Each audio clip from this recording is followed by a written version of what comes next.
What's up, guys? Welcome back to the channel. In this video, I want to give you guys an options list breakdown and a build specification of my 2018 Audi S5 Prestige.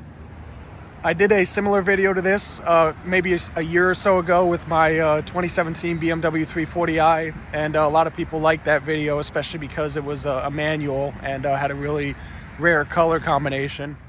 So I figured I would do something similar video-wise with this car, and give you guys some pricing details with those options along the way. So with that being said, let's go ahead and get on started. So there are three basic trims when you're talking about the 18 S5 here. You have the Premium Plus, and the Prestige, like you see here. The absolute base price for the S5 Coupe was $54,600 for the Premium trim, and the Premium Plus was, I believe, $58,175. And with the Premium Plus trim, you got really nice features like the blind spot assist, a nicer display in the center console. You had the illuminated door sills and other miscellaneous items like that. And then the top trim for the 18 S5 was the Prestige, like I said, that came in at $59,975. And then regarding the S5 Sportback, I believe the Sportback was actually a couple $100 cheaper, so I think you can just subtract, I think it was like $300 or $400 off the prices of each of those respective trim levels. So the first option my specific car has is the paint. It's the Daytona Gray Pearl Effect color, and it's $575.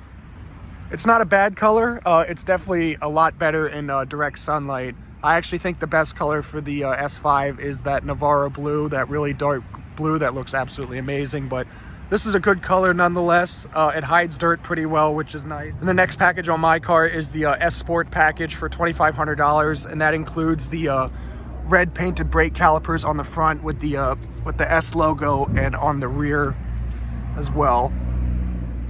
And with the S Sport package, you also get the adaptive dampers as well as the Sport rear differential. I will say the adaptive dampers do have a really nice ride in comfort, which is the mode I actually drive in pretty often. And in dynamic, it really helps firm the car up, make it a little bit more sporty. So the next option my car has for $1,250 is the fine Napa leather interior. And I believe that includes like this stitched armrest right here, as well as the beautiful quilted leather seats.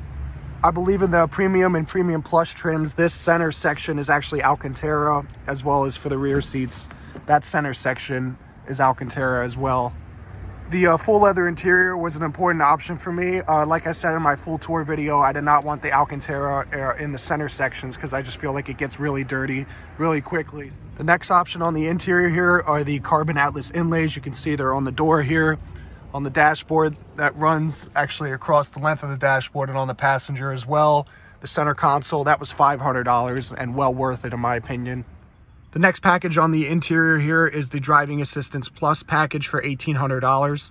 And in that package, you get the adaptive cruise control, which can be controlled with this stalk here. If you can see, you press it inward to activate, and it actually shows up on the heads-up display.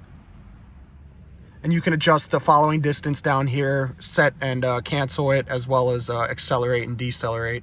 And the other option included in the driving assistance package is the auto high beams. You can see you activate it here, and it basically just goes down the road and turns on the high beams whenever it's kind of a clear path ahead of you. It's nice. I don't really use it that often, but it is a cool feature nonetheless. And the next option this car has is the dynamic steering for $1,150, and that can be controlled through the drive select as well as the other S Sport functions that I was talking about earlier. If you go down to individual, you can see you have the option for the dynamic steering for comfort, auto, and dynamic, the suspension controls for the adaptive dampers, and the sport differential. I will say with regards to the dynamic steering, in dynamic mode, it actually gets very, very heavy. I'm not really sure that I'm a fan of it. I leave it in comfort most of the time because otherwise it's just, like I said, way too heavy and not a lot of feedback. And then the next option package, taking a step outside here, is the 19-inch wheel and tire package for $800. And as you would assume, that includes the Cavo or Cavo style wheels and 255 summer tires. These are obviously been changed out for all seasons, but that is the original specification that the package contained. And then lastly, the biggest package option on this car is actually the Prestige trim for $4,400. And the Prestige trim includes all the options for the Premium Plus, as well as a few others, such as the Bang & Olufsen sound system, The Prestige package also includes the full color heads-up display, the interior ambient lighting that I've actually made a dedicated video on, but if you want to check that out, I'll go ahead and link that in the top right. You can see that's under vehicle settings, interior lighting, individual, and then you can customize whatever color you'd like each section to be. And then lastly, the Prestige trim also includes the top-down 360 camera system. You have the corner view front, surroundings, the bird's eye view, the rear, and the corner view for the rear, and those are the parking sensor diagram on the right. But yeah, guys, those are the options and packages on my 2018 Audi S5 Prestige. All that being added up, the original MSRP for this car was right at $69,000. These 18 S5 coupes like mine with around 40,000 miles are going for a mid-40s to low $50,000 range. Overall, I think these cars represent an excellent value, especially for, you know, their speed, their comfort, and overall usability, especially for a daily driver. But yeah, guys, that basically concludes the options list and build breakdown of my 2018 Audi S5 Prestige. If you enjoyed this video, please be sure to give it a big thumbs up and subscribe. I have a lot of modifications for this car coming soon, so the build is kind of just getting started. But regardless, thank you so much for watching, and I'll catch you in the next video.